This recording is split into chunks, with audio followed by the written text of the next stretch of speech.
Halo teman-teman dan sahabat, apa kabar? Hari ini saya akan membicara terhadap situasi sekarang. Jadi bagaimana cara kita menghadapinya teman-teman ya. Jadi saksikan video ini sampai tuntas dan dapatkan wisdomnya. Oke? Baik teman-teman, jadi saya tentu ya ikut merasa ya dan turut berduka bagi teman-teman yang selama ini mengalami, terutama dalam menghadapi musibah ya. Mungkin ada keluarga kita yang sudah hilang ya, bahkan juga keluarga saya juga, keluarga dari istri ya, ada juga yang hilang gitu ya. Kemudian saya setiap hari ya dengan teman-teman, kiri kanan, tetangga, saudara, sahabat ya, juga terkena dampak pandemi seperti ini ya. Ada yang karena krisis sakit penyakit ya, bahkan sekali kena sekarang satu keluarga loh ya, sangat mengerikan sekali.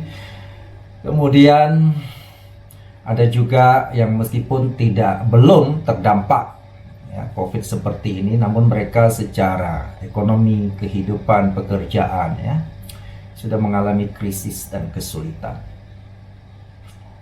Apalagi ditimpa ada yang kena sakit seperti ini ya, uang tidak ada dan lain sebagainya ya. Bahkan belakangan kita mau beli obat-obatan pun sudah sulit ya, dan mahal sekali itu naiknya gila-gilaan ya. Teman-teman, hal ini tentu membuat kita, jiwa kita ya, batin kita, pikiran kita jadi capek bukannya, jadi lelah ya. Jadi kita lelah itu bukan hanya sebatas fisik, namun kita benar-benar lelah pikiran, perasaan ya, betul-betul jasmani, rohani kita ikut lelah.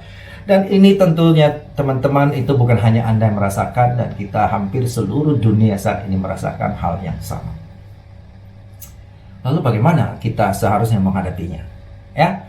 Nah teman-teman, hidup ini seperti sebuah pertarungan ya, antara hidup dan mati saat ini, betul ya?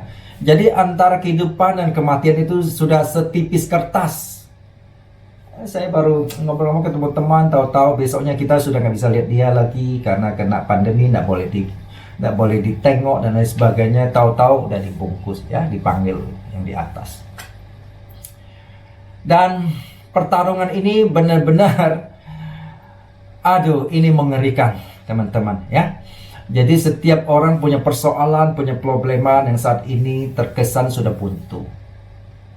Dulu orang berpikir dengan harta kita bisa menyelesaikan masalah. Ternyata sekarang saat ini harta sudah tidak berguna. Ya.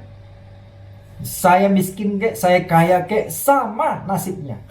Seperti saya, kalau teman-teman lihat video saya sebelumnya ya, di sebelah kanan yang teman lihat di iklik itu, bahwa akhir hidup nasib manusia itu sama. Dan sekarang benar-benar sama. Engkau kaya, engkau menghadapi persoalan sama. Engkau miskin, menghadapi persoalan sama. Dulu kaya, lu bisa makan enak di restoran. Sekarang sama ya, orang miskin makan di rumah seperti saya. Engkau orang kaya raya pun tidak berani makan di restoran, tetap makan di rumah ya. Bahkan kadang-kadang kita yang sederhana ini ya, seperti saya yang miskin ini, mungkin masih bisa berani makan daging. Banyak orang kaya dan nggak berani makan daging. Kenapa? Karena sakit penyakit. Nah, sehingga kita melihat bahwa situasi sekarang tidak ada sesuatu pun yang bisa kita andalkan. Pikiran kita, orang pintar ya, bahkan banyak profesor juga terkena persoalan ini ya, dan tidak berdaya ya kan. Para medis yang hebat-hebat juga hidup di dalam ketakutan. Teman-teman, saat ini kita semua hidup di dalam ketakutan. Lalu bagaimana begitu ya? Kita nggak tahu kapan ini berakhir ya kan. Nah, satu-satunya yang menyegarkan saya adalah teman-teman, itu yaitu perkataan atau sebuah undangan daripada Isa Al-Masih. Di 2000 tahun lalu dia katakan begini ya, saya kemarin terbaca. Engkau yang letih lesu dan berbeban berat, dia bilang, datanglah kepadaku, aku akan memberi kelegaan kepadamu. Ini luar biasa. Engkau yang letih lesu dan berbeban berat, datanglah kepada dia. Nah, dia akan memberi kelegaan. Nah, teman-teman, ini menarik bukan? Saya pikir pantas teman-teman renungkan kembali ya. Jadi begini teman-teman,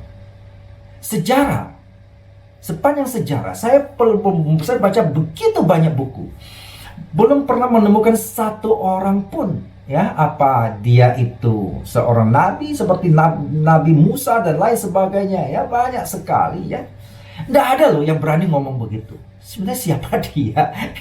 Nah, ini yang perlu sebetulnya, ya. Nah, jadi siapakah dia? Nah, kalau kita lihat konteks ini, sebelum dia membuatkan pernyataan yang mengundang kepada kita datang kepada dia sudah ngomong, ya. Sebelumnya kalau kita lihat statement sebelumnya, dia mengatakan segala kuasa yang di langit dan di bumi itu sudah diberikan kepada dia. Nah, jadi siapa dia kalau gitu? Berarti dia pemilik alam semesta loh, ya. Oke, ya teman-teman, nanti teman-teman pikirkan sendiri deh. Nah, tapi undangan ini menarik teman-teman. Lalu dia nyambung tidak sampai di situ loh, ya. Dia bilang, kenapa? Lu datanglah kepadaku, karena saya ini adalah Tuhan yang lemah lembut, gitu loh, ya. Jadi kalau kita datang kepada dia bukan lalu, wah, kita datang lalu ini loh, nah, lu harus begini, lu jangan macam-macam, ya. Lalu gimana sih, lalu kita jadi budak dia, tidak. Tetapi dia menyatakan bahwa dia dengan penuh lemah lembut mengundang kita supaya dia bisa memberi kelegaan, ya. Lega itu bukan berarti hilang capek. Lega itu bahkan jiwa kita itu jadi tenang, teman-teman. Ini yang menarik, ya. Jadi teman-teman, ketika saat ini kita berandalkan pada harta, tidak ada gunanya. Kita andalkan orang pintar, gak ada gunanya. Kita andalkan medis-medis yang maju, yang teknologi canggih, ya kita anggaplah misalnya di barat, ya, seperti Eropa, Amerika, hancur-hancuran juga, ya. Mereka kena bahkan lebih parah daripada kita Indonesia. Sekarang mau lari kemana? Dulu orang kaya berpikir, oh kalau Indonesia nggak aman, dia bisa lari ke Singapura atau lari ke Amerika. Sekarang, ya, itu orang tetangga mungkin mau lari ke tempat kita. Ya, kenapa? Jalan buntu, teman-teman. Jadi itu sebabnya teman-teman, kita boleh renungkan kembali ketika teman sudah merasa sangat lelah, ya. Oleh karena saya melihat belakangan banyak orang sampai, ya, kita sangat tahu, ya, bahwa kejadian seperti orang sampai capek menghadapi hidup ini, pandemi nggak hilang-hilang, bahkan ada yang bunuh diri kan, ya, beberapa orang kan, dan bahkan ada satu keluarga kita lihat beberapa waktu yang lalu gantung diri itu, ya. Ini sudah berarti sudah di luar kemampuan manusia. Siapa lagi yang kita bisa andalkan, teman-teman, ya. Dan saya pikir satu undangan seperti ini sepanjang sejarah hanya satu orang yang berani mengeluarkan statement ini.